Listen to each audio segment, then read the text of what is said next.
Modelo de construcción que vamos a presentar a la Universidad de Southern para ver si la universidad lo acepta, pero necesitamos un voto de los miembros de iglesia, así que todos los que quieran ver ese modelo y participar del voto, por favor quédense entonces después de este sermón.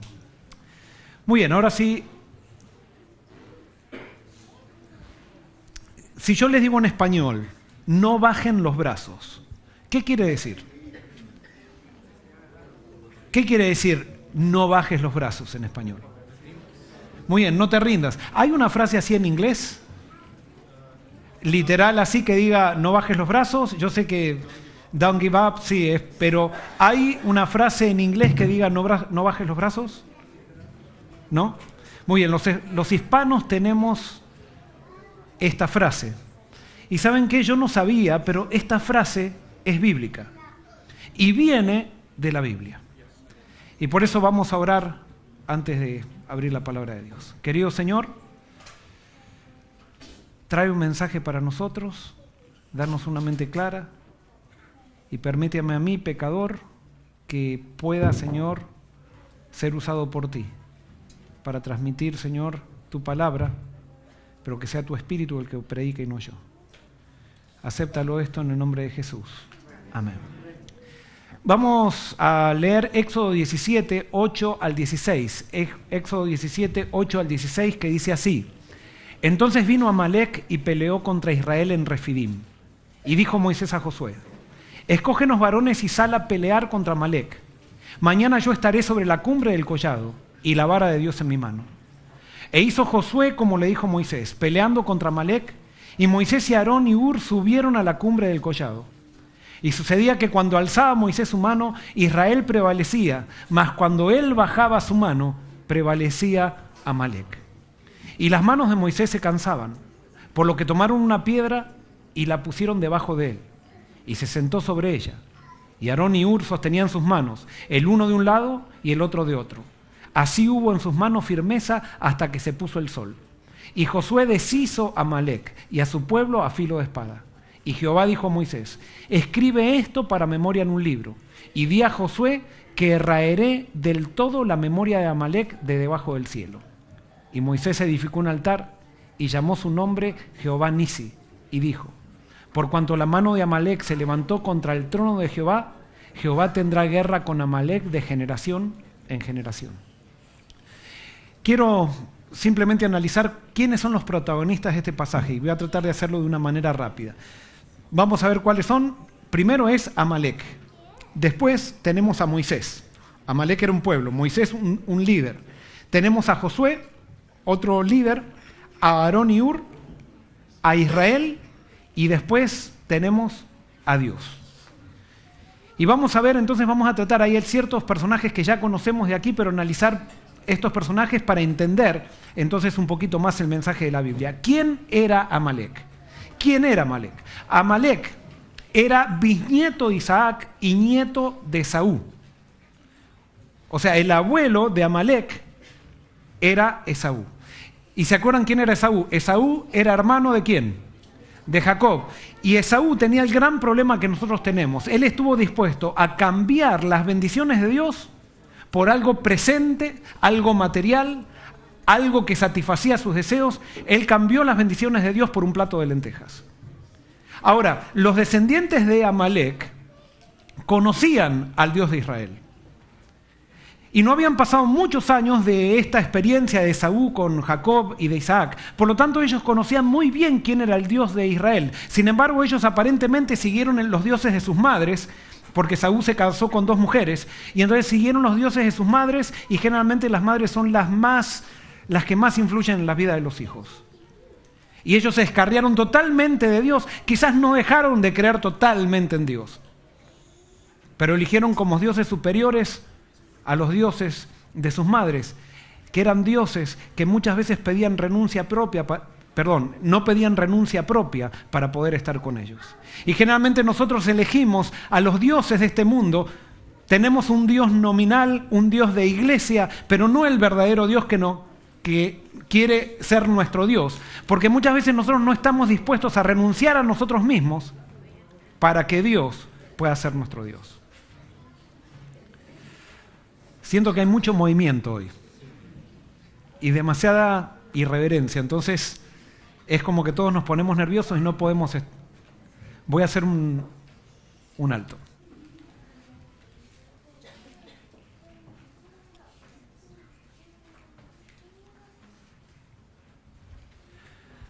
Muy bien, entonces los amalecitas eran descendientes de Esaú. Deuteronomio 25, 17 y 18 nos cuenta un poquito qué era lo que había sucedido.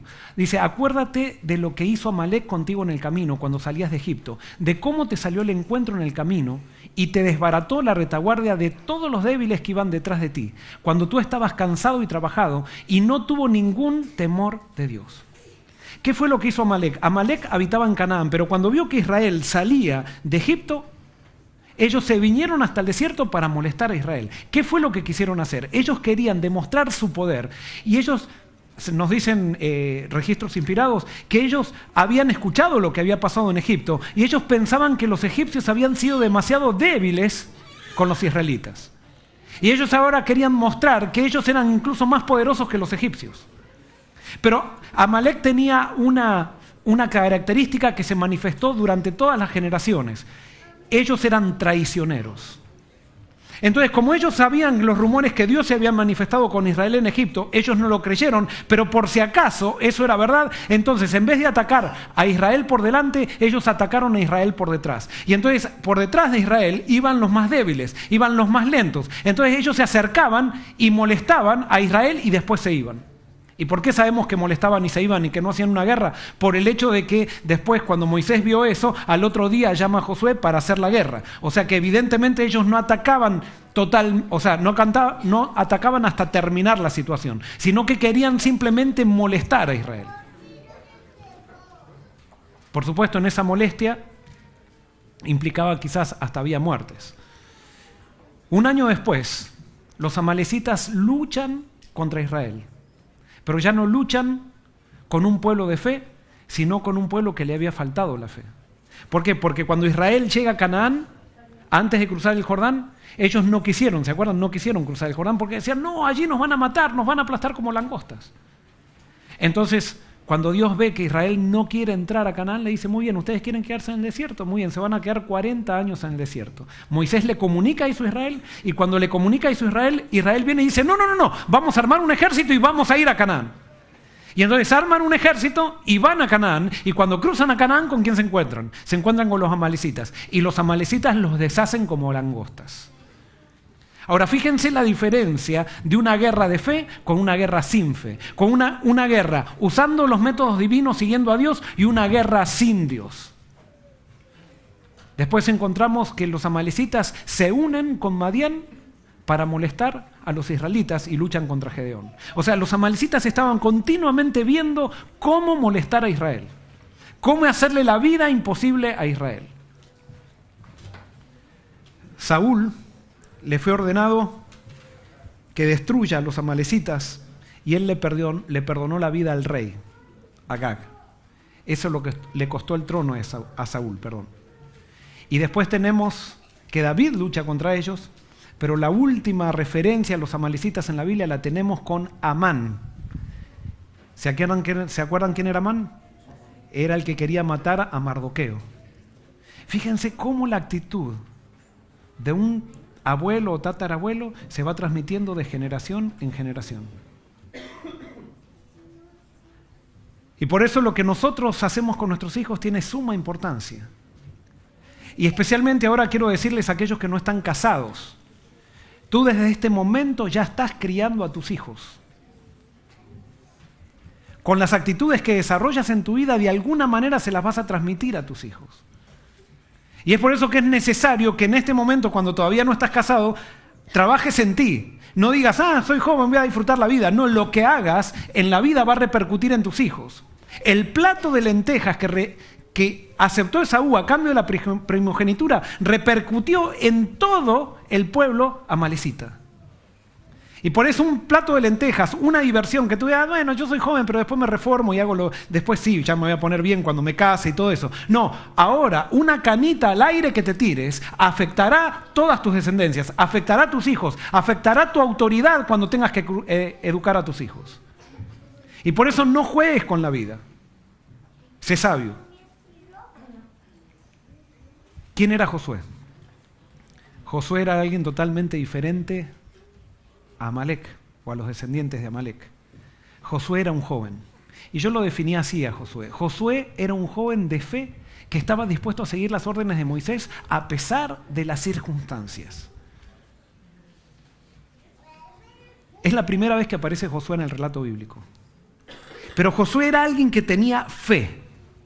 Yo lo comparo, ¿saben con quién a Josué? Lo comparo con los pastores de Belén. ¿Por qué lo comparo con los pastores de Belén? ¿Por qué? ¿Por qué Dios se manifestó a los pastores de Belén para anunciarles que el Mesías había llegado? ¿Y por qué no se manifestó a los sacerdotes del templo de Jerusalén? ¿Cuál era la razón? Sí, la razón estaba en el corazón, pero la razón era la siguiente. Dios tenía que decir, cuando decía que el Mesías había llegado, decía que la señal de que el Mesías había llegado, ¿se acuerdan cuál era la señal? A ver, ¿cuál se acuerdan? ¿Qué le dijeron los ángeles a los pastores? ¿Cuál era la señal de que ellos iban a reconocer al Mesías? Muy bien, que iban a encontrar un bebé envuelto en pañales en un pesebre. Nosotros estamos acostumbrados a esa señal y nos suena muy conocida, pero imagínense, el Mesías, que iba a ser el Salvador del mundo y que habían estado esperando por 4000 años, el pueblo de Israel, que iba a estar en un pesebre durmiendo, en un establo. Esa señal no la iban a aceptar los sacerdotes del templo de Jerusalén, porque los sacerdotes eran muy complicados. Se habían complicado estudiando los doctorados en teología, se habían complicado con todo el ornamento de la iglesia, se habían complicado con toda la maquinaria del templo, que ellos no podían creer una señal tan sencilla como esa. Entonces Dios tuvo que elegir a pastores sencillos que pudieran creer que el Mesías nacería en un pesebre. Y acá nos encontramos con Josué. No cualquier joven de Israel iba a estar dispuesto a ir a pelear contra amalecitas que estaban acostumbrados a la guerra. Ya Esaú, ¿se acuerdan? Había armado el primer ejército y cuando venía en contra de Jacob, ¿se acuerdan? Cuando Jacob volvía de Canaán, él venía con un ejército para matar a Jacob. Dios se interviene y con un sueño le dice que reciba a Jacob. Pero ya Esaú, el tatarabuelo de estos amalecitas, ya era un soldado. Así que estas eran personas preparadas para la batalla. Israel era un grupo de esclavos que lo único que hacía era pastorear ovejas. No cualquier joven hubiera seguido la dirección de Moisés. Y ahora, jóvenes, le digo, ¿qué clase de joven eres tú? ¿Eres un joven de fe? ¿O eres un joven de circunstancias? Que está mirando las circunstancias y evaluando para ver si las cosas son posibles o no. Josué era un joven de fe que estaba dispuesto a seguir las órdenes de Moisés a pesar de las circunstancias negativas, a pesar de que pareciera que todo fuera en contra. Josué estaba comenzando a creer en ese Dios que los había sacado de Egipto. ¿Quién era Aarón y Hur? Aarón sabemos que era el hermano de Moisés, pero ¿quién era Hur? Se lo menciona en el Sinaí. Cuando Moisés sube a recibir las tablas, Moisés deja al pueblo a cargo de Aarón y de Hur. La traducción judía dice que era hijo de María, por lo tanto era sobrino de Moisés. Hay ciertas versiones de la Biblia que dicen que eran padre de Caleb, algunos dicen que era hijo de Caleb. Yo me inclino a que era padre de Caleb. ¿Y quién fue Caleb? El único que entró a Canaán, ¿con quién? Con Josué, gente de fe. La Biblia nos dice que Hur era el abuelo de Besaleel. ¿Quién era Besaleel? ¿Se acuerdan? A ver, estudiantes de teología. Besaleel era el que construyó el santuario. O sea, Hur evidentemente era una persona que le gustaba que sus hijos estén envueltos en la obra de Dios. Era un padre que tenía claras las cosas. Y si tú quieres ser un padre que guíe bien a tus hijos, y si yo quiero serlo, que no te interese simplemente que tus hijos estén activos en la iglesia, sino que lo que te interese es que tus hijos estén en la obra de Dios. Y ese es un gran desafío. Es un gran desafío. No voy a hablar más de eso porque todavía no tengo la autoridad para eso, pero ojalá que algún día podamos decir también que nuestros hijos construyen el santuario. ¿Quién era Israel? Israel, yo lo defino así, un pueblo con mentalidad de esclavo que debía aprender a vivir con un Dios que ama la libertad de sus hijos, para sus hijos. ¿Cómo se manifestaba la mentalidad de esclavo de Israel? ¿En qué se manifestaba que Israel tenía mentalidad de esclavo? ¿Se acuerdan? ¿Ah? Muy bien, la terquedad de regresar a Egipto. ¿Y cuándo se manifestaba esa terquedad? Había siempre una señal de eso. Cuando ellos se quejaban. Cuando tú te quejas es porque tienes mentalidad de esclavo. La queja es no asumir responsabilidad con respecto a la vida y es querer que Dios me solucione las cosas de manera mágica. Y por eso tú tienes que, esto lo vas a escuchar mucho en esta serie de sermones, tú tienes que ver si tu vida es una vida marcada por quejas o es una vida marcada por agradecimiento. Si es una vida marcada de quejas, tú eres un esclavo. Alguien puede decir, pero pastor, estoy viviendo una situación muy difícil. Sí, estás viviendo una situación muy difícil, pero Dios está contigo y Dios quiere que creas que Él está contigo. Y a pesar de las circunstancias, tú tienes que ir mirando a Dios y no mirar tus circunstancias. El gran problema es cuando nosotros miramos las circunstancias, enseguida nos quejamos y queremos volver hacia atrás. ¿Quién era Dios? Nosotros no podemos, por un pasaje de la Biblia, conocer quién era Dios, pero estamos tratando de descubrir quién es Dios. Y yo lo defino así: Dios es un Dios que toma al pueblo más necesitado e insignificante para salvar a las naciones. Pero cuando una nación ataca a su pueblo, entonces salva a su pueblo sacrificando a esa nación para poder continuar en la misión de salvar a las naciones. Parece un trabalenguas. Pero Dios elige un pueblo para salvar a las naciones. Pero cuando las naciones atacan a su pueblo, sacrifica a las naciones para salvar a su pueblo, para que su pueblo siga salvando a las naciones porque Él ama a las naciones. Y por eso cuando Dios sacrifica una nación por un pueblo, lo hace por amor a las naciones. No lo hace porque quiere destruir una nación, sino que lo hace porque esa nación está queriendo destruir al objeto de su amor por las naciones. Y por eso a veces vamos a encontrar que Dios manda a destruir totalmente un pueblo. Pero no es porque Dios odia al pueblo, sino porque Dios ama a las naciones. Porque ese pueblo se está poniendo en contra del pueblo que Él eligió para salvar a las naciones. Eso es un concepto que no se entiende en la Biblia. Entonces parece el Dios del Antiguo Testamento, parece un Dios malo, un Dios que aniquila a todos pueblos enteros. No, Dios hace eso por amor a las naciones. Él hace eso porque está trabajando con todos para que lleguemos a la eternidad. Él quiere que todas las naciones estén en la Nueva Jerusalén. Pero cuando los pueblos se ponen en contra de su pueblo, Él tiene que destruir a esos pueblos. Porque ese pueblo tiene que seguir predicando a las naciones. Ahora, ¿por qué Dios permitió que Amalek atacara a Israel? ¿Saben qué? El plan original de Dios no era que Amalek atacara a Israel.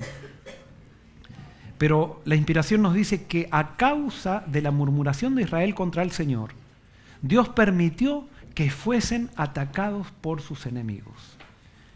Y ahora viene lo que dijimos el sábado pasado. La queja hace que Dios se aparte un poco. ¿Qué hace la queja? La queja hace que nosotros no le demos lugar a que Dios siga actuando. Y Dios, como Él respeta nuestra libertad y Él no nos puede forzar, a veces nosotros hacemos que Dios no nos bendiga de manera especial como Él quiere bendecirnos. ¿Por qué? Porque nos falta la fe. Y cuando falta la fe surge la queja. Y cuando surge la queja, aunque nosotros digamos que nos quejamos de Eva, como hizo Adán, que nos quejamos de la situación financiera, al final las quejas, ¿de quién nos estamos quejando? Cuando nos quejamos, nos estamos quejando de nuestro Dios. La queja es una queja contra Dios. Entonces Dios, cuando nos ve tan quejones, tiene que separarse un poquito para que la vida, nosotros veamos cómo es la vida normal, un poquito sin sus bendiciones especiales. Y entonces cuando faltan las bendiciones especiales de Dios, entonces nos damos cuenta y volvemos a Dios. Es como la ilustración de prueba de fe. ¿Prueba de fe se llama así? No, Probad y ved, perdón. Probad y ved. Ellos tenían problemas económicos y decidieron buscar su propio camino y dejar a Dios para poder solucionar los problemas económicos. Entonces, no es que Dios después le hizo descomponer los carros, sino que los carros se descompusieron como cualquier carro se descompondría, pero antes no se descomponían. ¿Por qué? Porque Dios estaba bendiciendo especialmente. Ahora, cuando Dios te bendice especialmente, no quiere decir que no vas a tener problemas. Lo que Dios dice es que no te va a dejar. Y tú tienes que creer eso. Pero nosotros pensamos que ante el primer problema es porque Dios nos dejó. Y Dios nunca nos deja. Él lo promete. Y Él nos sacó de Egipto para llevarnos a Canaán. Y Él siempre va a estar con nosotros.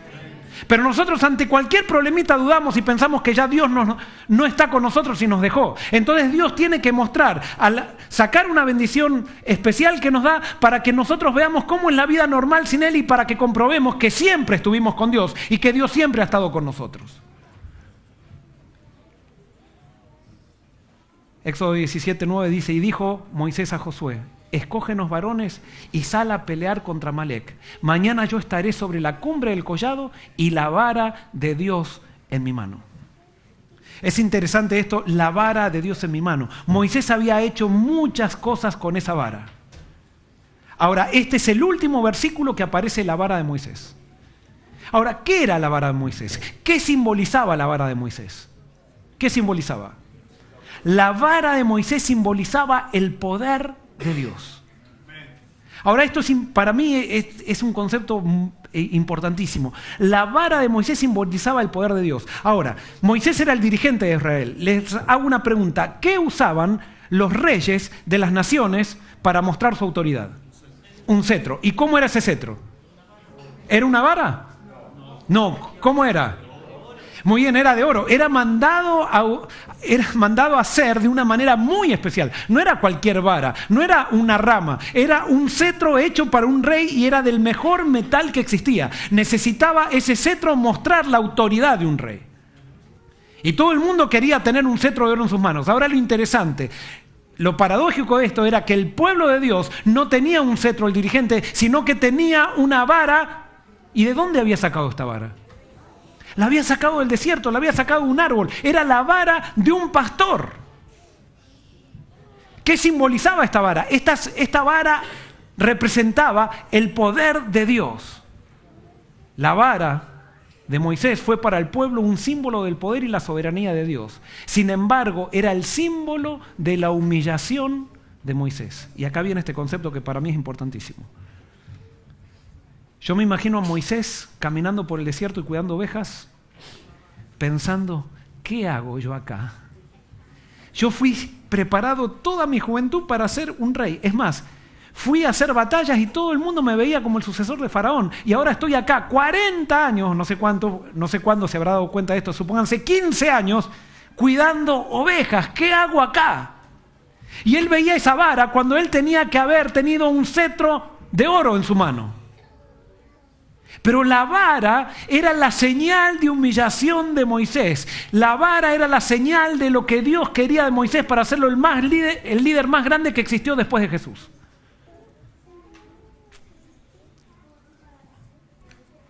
¿Qué quiere decir esto? El poder de Dios en la misión de tu vida solamente puede manifestarse a través del símbolo de tu humillación. Dios, para su obra, no usa a la gente talentosa. Dios para su obra utiliza a gente dispuesta. Y muchas veces Dios tiene que humillarte para poder usarte, porque si no, tú no te dejas usar por Él. A veces tienes que pasar por crisis en la vida para que tú te des cuenta que no es con ejército ni con fuerza, sino con el poder de Dios. Y quiero decirte, cuando pases por esas crisis y a ti te dé vergüenza de algo que viviste, recuerda que es a través de allí que Dios va a manifestar su gloria. Y por eso no te avergüences de nada. Simplemente aquellos que te avergüenzas, entrégaselo a Dios, como Dios le entregó esa vara a Moisés. Hoy contaba en el primer turno y lo voy a contar aquí también. Cuando yo llegué aquí, me fueron a buscar al aeropuerto. Yo tenía 32 años. Iba a estudiar mi maestría en divinidad en Andrews. Y al otro día me fueron a buscar al departamento. Iba con la persona que era una profesora de inglés. Y le dije a la profesora, mi objetivo de acá, de venir a este país, es aprender inglés. Y voy a llegar a aprender inglés y a hablar sin acento. Y la profesora se rió, como ustedes se ríen también. Y yo me lo propuse eso. Y cuando ella se rió, por adentro mío dije, le voy a demostrar. Y me lo propuse. Y empecé a estudiar inglés y todo eso. Y ¿cuánto pasó ya? Y eso ha sido traumático para mí. Yo no puedo decir que Dios no me dejó. No puedo decir, pero es un trauma que tengo. es una humillación. ¿Por qué? Porque yo en ese momento no me daba cuenta. Yo, si bien yo decía, yo voy a aprender inglés para predicar, en esa decisión que yo estaba tomando había mucho envuelto de mi orgullo personal como persona, que no me daba cuenta en esa época. Y Dios tuvo que humillarme y me sigue humillando para mostrarme que Él no necesita bilingües para Él usar. No depende de los doctorados, no depende de cuántos idiomas hables, no depende de cuánto dinero tengas, no depende de cómo te vistas, no depende de cómo sea tu cuenta bancaria, depende solamente de tu dependencia de Él. Y cuando alguien depende de Dios, Dios puede usar a alguien que tiene una vara, la puede usar mucho mejor que alguien que tiene un cetro de oro. Y Dios muchas veces tiene que usarnos y mostrarnos que no es con poder, no es con ejército ni con fuerza, sino con su espíritu. Y dice, bástate mi gracia porque mi poder se perfecciona en tu debilidad. Una vez estaba hablando con alguien importante y me decía,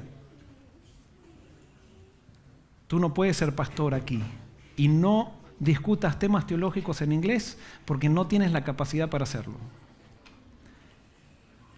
Y yo estaba hablando con él y me humilló bastante eso. Y me largué a llorar en ese momento. Fue tan traumático que me largué a llorar en ese momento porque esa persona me decía, y no sé cómo eres pastor con ese inglés que hablas. Y ¿saben qué? Dios todo lo utilizó para mostrarme de que no es con ejército ni con fuerza. Y que si Dios me quiere usar, me va a usar aunque hable jeringoso. Aunque tenga errores de ortografía, aunque no sepa hablar, no importa. Lo que importa es la disposición. Esta es la última vez que Dios le pide a Moisés que use su vara, porque Dios quería que entendamos, o que entendiera Israel, que el poder no estaba en la vara. La vara era un símbolo de su poder. La vara era el símbolo sencillo de que Dios se manifiesta a través de nuestra debilidad. Y entonces por eso vemos en la Biblia, eso lo corrobora toda la Biblia en Salmo 33, 16 y 17, dice, el rey no es librado por la multitud del ejército, el valiente no escapa por su mucha fuerza, vano es el caballo para la victoria, a pesar de su gran fuerza no podrá librar. Y entonces Salmo 27 dice, estos confían en carros y aquellos en caballos, pero nosotros confiamos en el nombre del Señor nuestro Dios. Amén. Está en Dios el poder. No está en nosotros, no está en tus talentos, no está en tus habilidades. Lastimosamente ahora cuando elegimos a alguien para trabajar para el Señor, buscamos resumés, buscamos habilidades, buscamos talentos. Así no hace Dios los pueblos. Es más, cuando nació esta iglesia sencilla, que se transformó en el movimiento que llegó en una generación a todo el mundo, esta iglesia nació con campesinos. Y nació con pioneros que solamente habían ido hasta segundo grado. Y sin embargo Dios en una generación la llevó a todo el mundo. Ahora somos 30 millones de personas, llenos de títulos, llenos de escuelas, llenos de universidades, llenos de dinero. Y sin embargo ahora no hacemos tanto impacto como hacíamos cuando éramos campesinos. Y con esto no estoy diciendo que ahora entonces no estudiemos inglés, que entonces tengamos errores de ortografía. No estoy diciendo eso. Pasa por una actitud. Estamos llenos de soberbia. Y como estamos llenos de soberbia no podemos ser usados por Dios. Ahora, cuando desarrollamos nuestros talentos con la actitud que Dios quiere que tengamos, y cuando no nos avergonzamos de las varas que son el símbolo del poder de Dios, entonces Dios nos va a utilizar, y nos va a utilizar con todos nuestros talentos. Éxodo 17, 10 y el 17, Éxodo 17, 10 y 11 dice, e hizo Josué como le dijo Moisés, peleando contra Amalec, y Moisés y Aarón y Hur subieron a la cumbre del collado. Y sucedía que cuando alzaba Moisés su mano, Israel prevalecía. Mas cuando él bajaba su mano, prevalecía Amalec. ¿Qué simbolizaba? ¿Qué significaba el acto de levantar las manos? Cuando yo era chiquito y me enseñaban esta historia, simplemente me contaban que cuando Moisés, lo que decía ahí, Moisés levantaba las manos, Israel ganaba. Moisés bajaba, Israel perdía. Y no me explicaron qué significaba. Simplemente me enseñaron esto. Entonces yo pensé que esto era un acto mágico. Que Moisés levantaba las manos y Israel ganaba. Era un acto mágico esto. ¿Qué significaba que Moisés levantaba las manos? ¿Qué significaba? ¿Cómo? Sí, poder de Dios. Pero ¿qué estaba haciendo Moisés? Lamentaciones 2:19, levántate, da voces en la noche, en el principio de las velas, derrama como agua tu corazón ante la presencia del Señor, alza tus manos a Él por la vida de tus pequeños, porque desfallecen de hambre en las entradas de todas las calles. Primera de Reyes 8:54 dice, y fue que como acabó Salomón de hacer a Jehová toda esta oración y súplica, levantándose de estar de rodillas delante del altar de Jehová, con sus manos extendidas al cielo. ¿Cómo oraban los judíos? Levantando las manos. ¿Por qué levantaban las manos cuando oraban? Esa era la oración de clamor, no era la oración de adoración. La oración de adoración, ellos se inclinaban al piso y ponían las manos y escondían su rostro. Esa era la oración de adoración, o extendían las manos en el piso. Así adoraban. Pero cuando ellos clamaban, clamaban con las manos al cielo, como queriendo agarrarse del trono de Dios y decir, Señor, contesta. Tenían la misma actitud que tiene un niño para con su madre. Un niño cuando va corriendo a su madre y le quiere pedir algo, ¿qué hace? Extiende las manos, quiere agarrar a la madre, quiere traerla para sí para que la madre lo escuche. Era una actitud de humillación. ¿Qué estaba haciendo Moisés arriba del monte mientras Israel peleaba? ¿Qué estaba haciendo? Estaba clamando, estaba orando. Estaba orando. Ahora lo interesante es que ahora levantamos las manos, ¿no? Entonces vienen unos y dicen, están levantando la mano queriendo llamar la atención sobre sí mismos. O están levantando las manos como los evangélicos. ¿Y qué pasa si levantamos las manos como los evangélicos? Ojalá nos pareciéramos un poquito más a los evangélicos. Ay, pastor, pero ¿cómo? ¿No somos el pueblo elegido? ¿El pueblo elegido para qué somos? ¿Para despreciar a los otros pueblos? Somos el pueblo elegido para sentirnos superiores a los demás, y porque los otros levantan las manos, que quizás es algo bíblico, nosotros queremos imponerles nuestra tradición y le decimos a ellos que porque levantan las manos están queriendo llamar la atención sobre sí mismos. ¿Qué es lo que nos pasa? ¿A qué tipo de Dios seguimos? ¿Un Dios que nos hace más orgullosos? Si ese es tu Dios, te quiero decir que estás siguiendo un Dios falso, un Dios que no existe, estás siguiendo un anticristo. Porque si vas al Apocalipsis vas a ver que hay dos tipos de adoradores. Están aquellos que siguen al Cordero de Dios por donde quiera que va y que son humildes.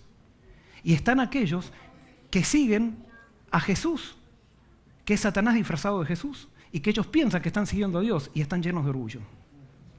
Porque tú no necesitas adorar a Baal para adorar un Dios falso. Tú no necesitas creer una doctrina incorrecta para adorar un Dios falso. Con solamente que tengas orgullo, estás adorando un Dios falso. Con simplemente que te sientas superior a otras denominaciones, a otras iglesias, estás o estamos adorando a un Dios falso. Porque Dios nos llamó por amor a las naciones. Nos llamó por amor a ellos. Y nosotros tenemos una misión para ellos que no es predicarle el sábado, es amarlos. Es mostrarle quién es Cristo. Y nosotros hemos cambiado a Cristo por una doctrina. Pero Moisés extendía las manos al cielo. Y mientras Moisés extendía las manos al cielo, mientras oraba, Israel ganaba. Pero ¿qué pasó? Y las manos de Moisés se cansaban. Por lo que tomaron una piedra y la pusieron debajo de él y se sentó sobre ella. Y Aarón y Hur sostenían sus manos, el uno de un lado y el otro de otro. Así hubo en sus manos firmeza hasta que se puso el sol. ¿Saben qué? Orar en la batalla cansa. Y necesitamos ayuda. Necesitamos ayuda. Para eso es la iglesia. ¿Saben qué? La iglesia no es para venir a hacer programas. La iglesia no es para venir y mostrar quién es más responsable. La iglesia no es para incluso dar buenas escuelas sabáticas o predicar buenos sermones. La iglesia está para que nos ayudemos los unos a los otros a estar más cerca de Dios. Y para que nos ayudemos en las batallas que tenemos que librar todos los días, porque no tenemos guerra contra sangre y carne, sino contra principados y potestades. Y en esa guerra debemos orar constantemente. Y muchas veces nos cansamos de orar, muchas veces bajamos los brazos, muchas veces nos desanimamos y no queremos seguir. Pero allí tenemos que unirnos y decir, no, hay que seguir levantando las manos, hay que seguir clamando. Las oraciones de guerra son un trabajo duro, donde nos sentimos tentados a bajar los brazos. ¿Por qué? Porque hay dos tipos de oraciones. Están las oraciones por algo específico. Por ejemplo, yo no voy a estar orando constantemente por los alimentos. Oro por los alimentos y se acabó. No voy a estar orando mientras estoy comiendo cada bocado pidiendo oración por los alimentos. No. Agradecí, pedí, punto. Se acabó esa oración. Pero hay oraciones que requieren constancia y esas son las oraciones de guerra, las oraciones en las cuales pedimos victoria. Hasta no tener victoria, yo no puedo dejar de orar. Y acá viene el secreto de la lucha cristiana. Tú tienes un vicio que no puedes vencer, tienes que levantar las manos continuamente, tienes que levantar las manos hasta que Dios te dé la victoria. Y si se te cansan las manos, hablando simbólicamente, tienes que llamar a gente que ore por ti hasta que tengas la victoria, porque si no, Amalek va a prevalecer en tu corazón.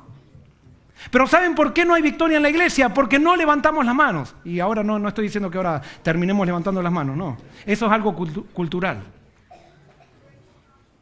No hay victoria en la iglesia porque no oramos como deberíamos orar. No hay victoria en tu vida porque tú te sientes demasiado fuerte como para depender de Dios. No clamas a Dios con los brazos extendidos diciendo, Señor, sálvame.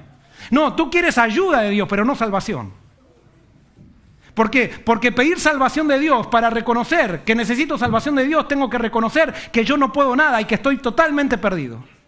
Pero a nosotros nos encanta traer nuestra petición a Dios y tirársela, pero nosotros seguir dirigiendo nuestra propia vida.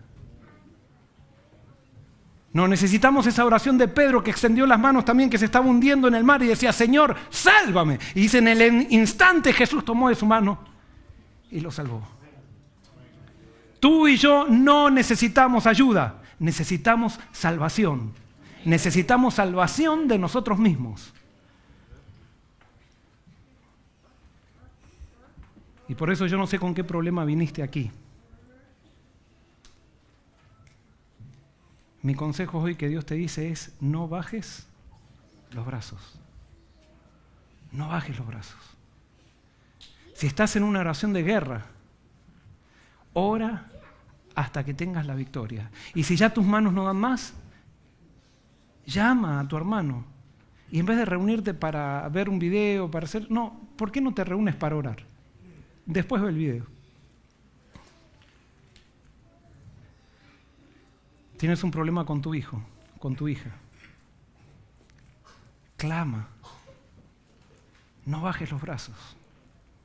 Y saben que cuando era chiquito había un sermón de mi papá que me gustaba mucho, que me quedó grabado, y él contaba una experiencia de dos señoras que tenía a sus esposos que eran inconversos. Y ellas decidieron, eran vecinas una de la otra, y decidieron decir, vamos a orar todos los días por nuestro esposo. Cuando ellos se vayan al trabajo nos vamos a encontrar a las 10 de la mañana, no me acuerdo los horarios ahora, pero supónganse a las 10 de la mañana para orar. Y entonces todos los días oraban y se hicieron cada vez más amigas. Y oraban y oraban y oraban y no veían ningún cambio. Oraron 1 año, oraron 2 años, oraron 3 años. Y cuando llegaron al 3er año dijeron, ¿tiene sentido esto que estamos haciendo? Es más, parece que nuestros maridos están peor que nunca, que parece que menos quieren. Y cuando estaban decidiendo si iban a seguir o no iban a seguir, decidieron decir, una le dijo, ¿qué te parece si seguimos orando? No importa si Dios nos contesta o no, si nos ha dicho tanto bien orar, nos ha acercado a nosotros, tan siquiera nosotros nos damos apoyo. Sigamos orando. Y sigamos orando por nuestros esposos hasta que nos muramos. Y lo siguieron haciendo. Pasaron 6 años, 7 años, 8 años, 9 años, 10 años, 11 años. Y en el año número 12 estaba durmiendo una de estas señoras y el esposo se despierta a las 3 de la mañana, ella veía que no podía dormir, que el esposo estaba muy intranquilo, había pasado por una semana muy difícil. Y el esposo la llama y le dice, querida, yo siento que tengo que entregarme a ese Dios que tú tienes. Dios la había hecho crecer tanto a ella, que su testimonio había impactado ahora en su marido, que es lo más difícil, impactar a alguien que está cerca, que ahora él estaba pidiendo tener el mismo Dios. Cuando ella escuchó eso no lo podía creer, a las 3 de la mañana pensaba que era un sueño. Pero ¿en quién habrá pensado ella por primero cuando ¿Habrá pensado en quién? En la amiga. Porque a nosotros nos gusta compartir con los amigos, y yo sé que ustedes ya se imaginan cómo termina esta historia, pero se levantó, estaba esperando a las 5 de la mañana, dejó que su marido, charló con su marido y eso, estaba esperando para ver cuándo su amiga se levantaba, y cuando vio la primera luz en la casa de su amiga, se fue a la casa de su amiga y golpeó. Y cuando abre su amiga, ve que la amiga estaba con una sonrisa, y ninguna de las dos querían hablar, y las dos comprobaron que ese mismo día el marido había tenido la misma experiencia con la otra persona. Claro, no puedo decir esto pasó en mi familia, como para decir, esto seguramente mi padre lo leyó de algún lado posiblemente. Pero ¿saben qué? Dios es un Dios de milagros. Y es un Dios que siempre contesta las oraciones. Él solamente no puede contestar la oración de aquel que no cree o aquel que no ora. Pero así todo nos bendice. Y por eso hoy mi mensaje es que no bajes los brazos.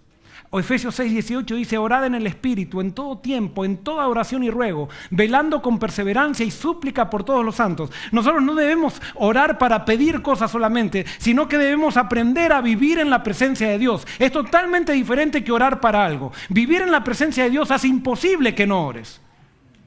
¿Qué es vivir en la presencia de Dios? Vivir en la presencia de Dios es levantarme cada mañana. Y yo prediqué de esto hace unas 3 semanas. ¿Y saben qué? Yo lo prediqué, pero no lo vivía, porque cada vez que predico algo tengo que vivir eso. Y estas últimas semanas empecé, con todo este estrés que estoy viviendo, empecé a practicar eso. Levantarme a la mañana y en la oración de la mañana hacerle toda mi agenda del día a Dios. Mostrarle, voy a hacer esto, voy a hacer esto, voy a hacer esto, voy a hacer lo otro, y guíame, me entrego a ti. Y entonces cuando voy manejando y eso, yo sé que Dios va conmigo. Cuando tengo un problema, le comento a Dios. Ha hecho una diferencia terrible en mi vida. Lamento, yo ya soy un pastor de cuántos años y miren recién cuando empiezo a dar este testimonio de cuándo estoy haciendo esto. Pero bueno, descubrí otra faceta de Dios, algo que no había descubierto hasta hoy. Y por eso yo te animo a hacer lo mismo, que Dios sea algo práctico en nuestra vida y que no sea simplemente el hecho de venir a adorar a un Dios que está acá en la iglesia y después nos vamos y nos olvidamos de Dios. No, llevémonos a Dios a nuestras casas, vivamos con Dios, desayunemos con Dios, vayamos al trabajo con Dios, estudiemos nuestros exámenes con Dios, hagamos todo con Dios. Y nuestra vida entonces va a ser una vida de oración porque vamos a vivir en su presencia y vamos a ver el poder de Dios. Hay batallas en tu vida, en las vidas de tu familia, en la vida de la iglesia, en la vida de tus amigos, en las que tú necesitas subir al monte y envolverte en esa batalla a través de la oración intercesora. Necesitamos orar por aquellas personas que estamos trabajando, necesitamos orar más por nuestros hijos, necesitamos orar más por nuestro esposo y nuestras esposas. Yo estoy seguro que hay muchísima gente que se divorcia y si yo les pregunto, lo he hecho muchas veces cuando vienen a decir, pastor, nos vamos a divorciar, le pregunto, ¿hace cuánto que no oras por tu esposa? Y ahí hubo una persona que me dijo, nunca había orado por la esposa y se estaba por divorciar. ¿Cómo querés entonces, cómo quieres que Dios resuelva tus problemas si nunca has puesto a Dios en medio de tus problemas? Entonces lo que vas a hacer es que te vas a divorciar, vas a rehacer tu vida y te vas a ir con otra persona y te vas a divorciar de vuelta. Y si no te divorcias, va a ser un infierno tu vida, no porque tú eres un infierno. Porque tú no puedes manejar tu vida sin Dios. Y es necesario que lo entendamos. Sin mí, nada podés hacer. Y nada es nada.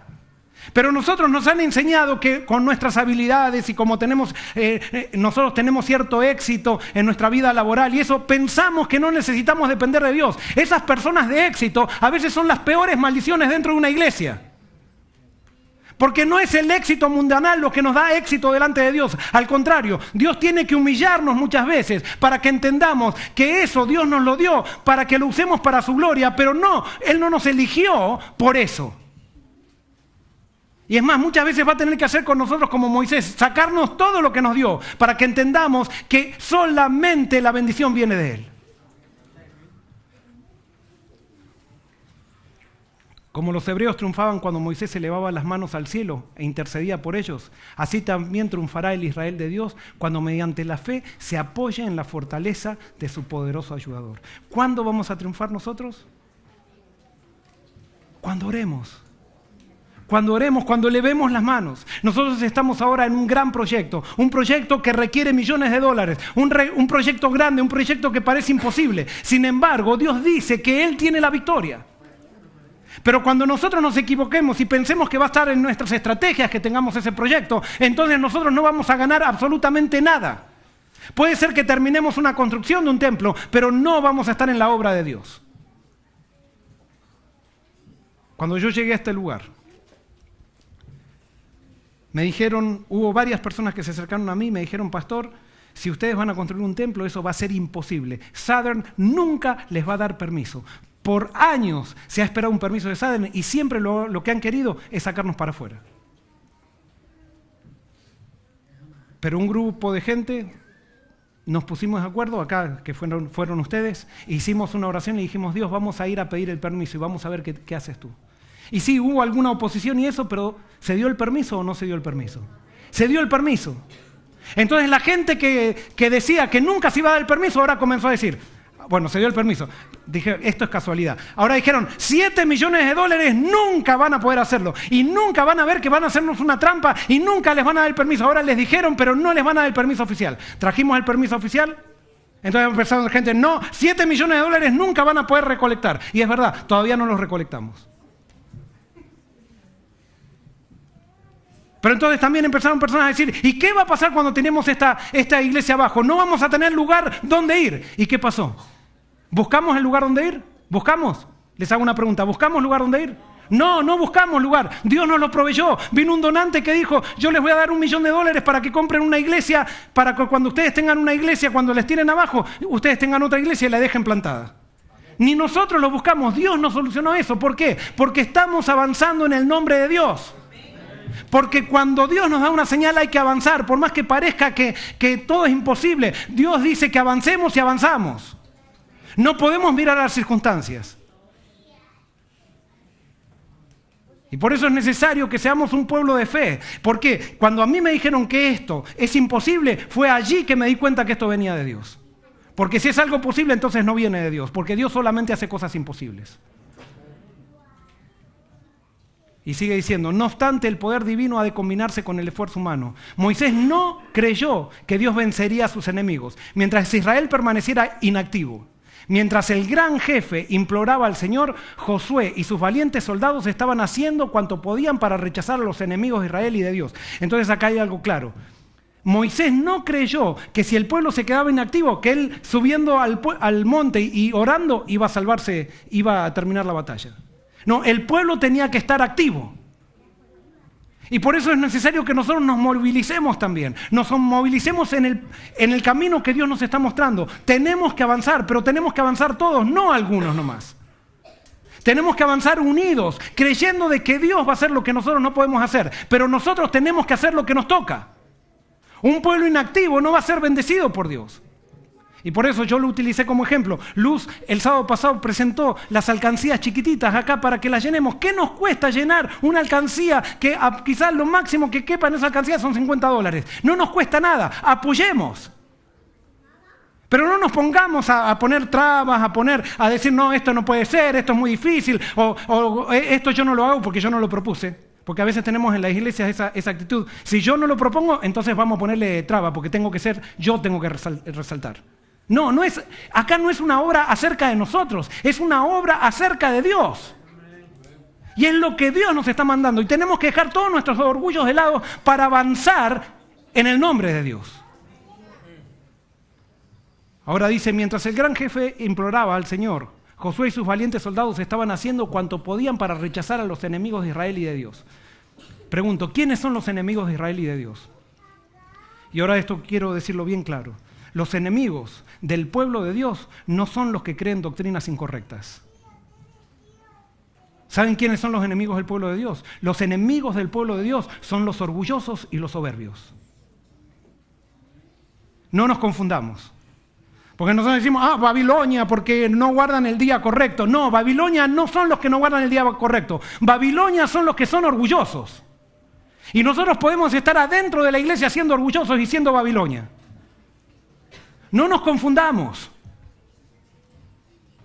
Una doctrina correcta no te hace pueblo de Dios. Lo que te hace pueblo de Dios es una actitud de fe. Y la fe siempre te lleva a la humildad. La fe siempre te lleva a reconocer quién es tu Dios. Conclusión.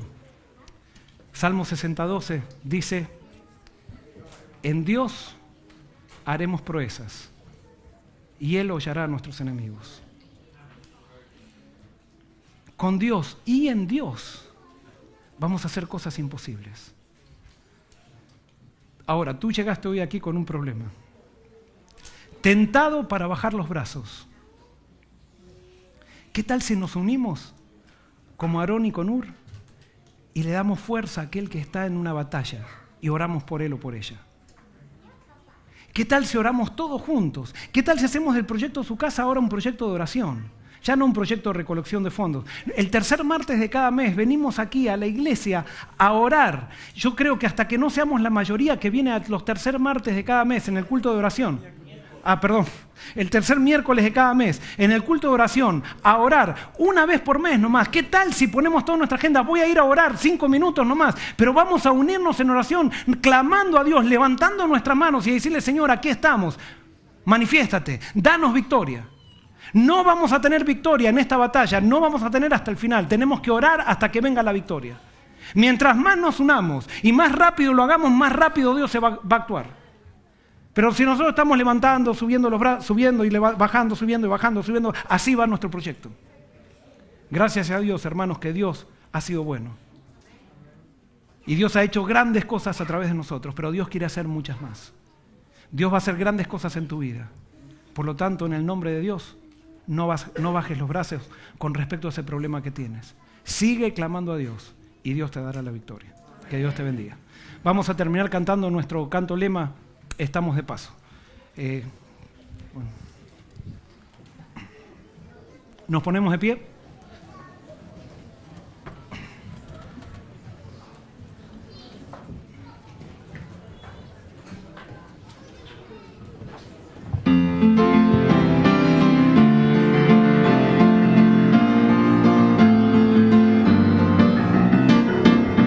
Estamos de paso, no somos de aquí, así como Cristo quisiéramos vivir. Nos ha rescatado, lo hizo en la cruz, y es por eso que ya no somos de aquí. Levantando a Cristo, anunciando el reino de Dios, esta esperanza nos mueve a servir. Objetivo, no hay otra ambición, todo lo que hacemos es para el Señor. El gozo del cielo nos lleva a vivir predicando que no todo volverá. Levantando a Cristo, anunciando el reino de Dios, esta esperanza nos mueve a servir.